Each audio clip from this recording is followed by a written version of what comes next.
હર્ષભાઈની ઈચ્છા હતી કે ચા પીવા આવવું છે, એટલે હર્ષભાઈ મને એરપોર્ટ ઉપર કીધું કે આપણે નરેશભાઈ ઘરે ચા પીવા કે જવું છે, એટલે અમે બધા ચા પીવા આવ્યા. બીજો કોઈ બેઠકનું કઈ શુભેચ્છા મુલાકાત તો આગેવાન છે તો આવતા જ હોય ને બધા.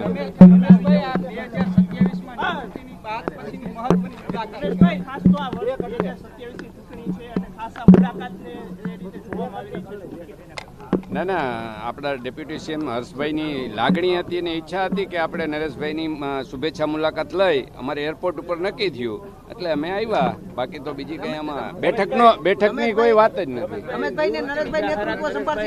ત્યાર પછી મુલાકાત એટલે ક્યાંક રાજકીય રીતે પણ જોવામાં આવતી હોય છે, સ્વાભાવિક વાત છે. તમે કઈ રીતના જોવો? હું રાજકીય રીતે કઈ આને જોતો નથી. નરેશભાઈ નિવૃત્ત થવાના એ તો એનો પોતાનો નિર્ણય છે અને એને નિર્ણય લીધો હશે, એમાં તો આપણે કઈ બીજું કહેવાનું હોતું નથી. ના, નરેશભાઈ રાજકારણમાં પ્રવેશ કરવાની તો ના પાડે છે. રાજકારણમાં સારા લોકો આવે તો સારી જ વાત છે ને. હું પણ એમાં એ જ રીતે આવ્યો છું ને. નરેશભાઈ રાજકારણમાં ન હોવા છતાં તેમની તમામ જે મુલાકાતો હોય, ગતિવિધિઓ તે રાજકીય રીતે ક્યાંક ને ક્યાંક જોવાતી હોય છે. આ મુલાકાતને તમે કઈ રીતે જોઈ રહ્યા છો? શુભેચ્છા મુલાકાત ને રાજકીય મુલાકાત કહી જ ન શકાય ને એમ.